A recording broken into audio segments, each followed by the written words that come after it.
தென்னாடுடைய சிவனே போற்றி, எந்நாட்டவர்க்கும் இறைவா போற்றி. அனைத்து தமிழ் உள்ளங்களுக்கும் கனிவான வணக்கங்கள்.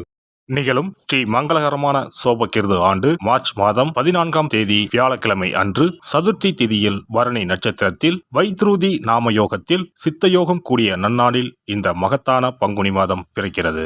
பிறக்கும் இந்த பங்குனி மாதத்தின் கிரக நிலைகளை பார்க்கும்போது மேசத்தில் குரு பகவானுடன் இணைகிறார் சந்திர பகவான். கன்னி ராசியில் கேது பகவானும் மகர ராசியில் செவ்வாய் பகவானும் உள்ளனர். சூரிய பகவான், புதன் பகவான், ராகு பகவான் மீனராசியில் சஞ்சாரம் செய்கின்றனர். கும்பராசியில் சனி பகவானுடன் சுக்கிரன் உள்ளார். இம்மாத கிரக பெயர்ச்சி என எடுத்துக்கொண்டால் செவ்வாய் பகவான் மகரத்தில் இருந்து கும்பராசிக்கு பெயர்ச்சி அடைகிறார். சுக்கிர பகவான் கும்பத்தில் இருந்து மீனராசிக்கு பெயர்ச்சி அடைகிறார். சந்திர பகவானை பொறுத்தவரை மேசத்தில் ஆரம்பித்து 2.25 நாட்கள் வீதம் 12 ராசிகளை கடந்து ரிஷபத்தில் அமர்ந்து பலன்களை தரப்போகிறார். இம்மாத சிறப்பாக குரு பகவான் நீச நிலையில் இருந்து வக்ர நிலைக்கு மாறுகிறார். இதன் காரணமாக உச்ச பலன்களை அள்ளித் தரப்போகிறார் குரு பகவான். இந்த கிரக அமைப்பினால் உங்கள் வாழ்வில் ஏற்படக்கூடிய சுப மற்றும் அசுப பலன்கள் என்ன என்பதனையும், அசுப பலன் ஏற்படுமாயின் ராசிக்காரர்கள் செய்ய வேண்டிய பரிகாரம் என்ன, வழிபட வேண்டிய தெய்வம், வழிபடும் முறை என்ன என்பதனை பற்றி விரிவாக காண்போம். பிறக்கப் போகும் இம்மாதம் உங்கள் வாழ்வில் வளமும் நலமும் செல்வ செழிப்பும் பெற்று வாழ்வின் உயரிய நிலையை அடைய எல்லாம் வல்ல எம்பெருமானை வேண்டி விரும்பி கேட்டுக்கொள்கிறேன். மீனராசி அன்பர்களே, இந்த மாதம் தொட்ட காரியம் வெற்றியில் முடிந்தாலும் கடுமையான முயற்சிகள் தேவைப்படும். பணவரத்து கூடும். புதிய நண்பர்கள் கிடைப்பார்கள். தொழில் வியாபாரம் வேகம் பிடிக்கும். புதிய ஆர்டர்கள் கிடைக்கும். தொழில் வியாபாரம் பற்றி மனதில் இருந்த கவலைகள் நீங்கி தைரியம் உண்டாகும். உத்தியோகத்தில் இருப்பவர்கள் அலுவலகத்தில் கொடுத்த வேலையை சிறப்பாக செய்து முடிப்பார்கள். அலுவலக வேலையாக வெளியூர் செல்ல நேரலாம். குடும்பத்தில் இருப்பவர்களுடன் வாக்குவாதத்தில் ஈடுபடாமல் அனுசரித்து செல்வது நல்லது. கணவன் மனைவிக்கு இடையே தேவையற்ற மன வருத்தம் உண்டாகலாம். கவனம் தேவை. மருத்துவம் தொடர்பான செலவும் ஏற்படலாம். ஆயுதம், நெருப்பு ஆகியவற்றை கையாளும் போது கவனமாக இருப்பது நல்லது.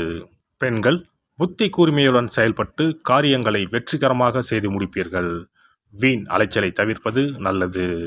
மாணவர்கள் சக மாணவர்களுடன் பழகும்போது கவனம் தேவை. கூடுதல் நேரம் ஒதுக்கி பாடங்களை படிப்பது நல்லது. கலைத்துறையினருக்கு பணவரவு ஏற்ற இறக்கமாக இருக்கும். எடுத்த ஒரு முடிவை செயல்படுத்தும் முன் ஒரு முறைக்கு இருமுறை ஆலோசிப்பது நல்லது. எந்த ஒரு காரியத்திலும் அவசர முடிவு எடுக்க தூண்டும். அரசியலில் இருப்பவர்களுக்கு எதிர்பார்த்த பதவி உயர்வு கிடைக்கும். கூடுதலாக உழைக்க வேண்டியிருக்கும். மேலிடத்தில் இருந்து வந்த கருத்து வேற்றுமை நீங்கி ஒற்றுமை உண்டாகும். எடுத்திருக்கும் அரசாங்க வேலைகள் மூலம் நன்மைகள் உண்டாகும். நட்சத்திர பலன்கள். பூரட்டாதி 4ஆம் பாதம். இம்மாதம் எதிர்பார்த்த லாபம் வரும். தொழில் போட்டிகள் நீங்கும். உத்தியோகத்தில் இருப்பவர்கள் வாக்கு வன்மையால் காரிய வெற்றி பெறுவார்கள். குடும்பத்தில் வீண் விவாதங்களை தவிர்ப்பது நல்லது. கணவன் மனைவிக்கு இடையே திடீர் கருத்து வேற்றுமை ஏற்படலாம். உத்திரட்டாதி. இந்த மாதம் நீண்ட நாட்களாக இருந்து வந்த பிரச்சனைகள் தீரும்.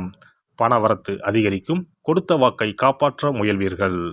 உத்தியோகத்தில் இருந்து வந்த மறைமுக எதிர்ப்புகள் விலகும். தொழில் விரிவாக்கம் பற்றிய சிந்தனைகள் அதிகரிக்கும். ரேவதி நட்சத்திரம்.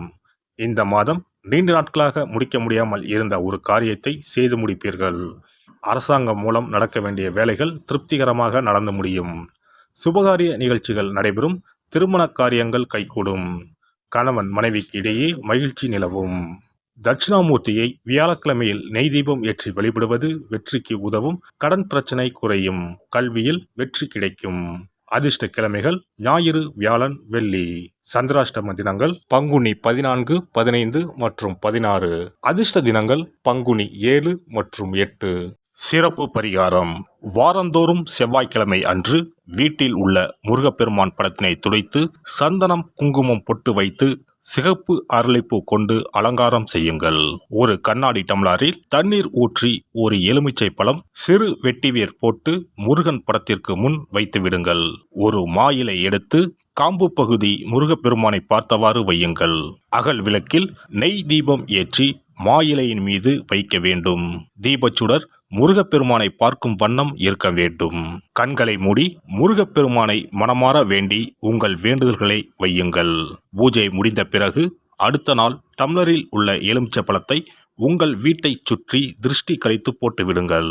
6 வாரங்கள் வரை இந்த வெட்டி வேரை மாற்ற தேவையில்லை. இவ்வாறு செய்து வழிபட்டு வர குடும்பத்தில் உள்ள எப்படிப்பட்ட கஷ்டமாக இருந்தாலும் அந்த கஷ்டத்திற்கு தீர்வு கிடைக்கும்.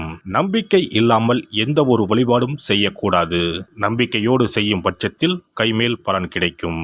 இனி பங்குனி மாத சிறப்புகளும் வழிபாட்டின் பலன்களும் என்ன என்பதனை பற்றி காண்போம்.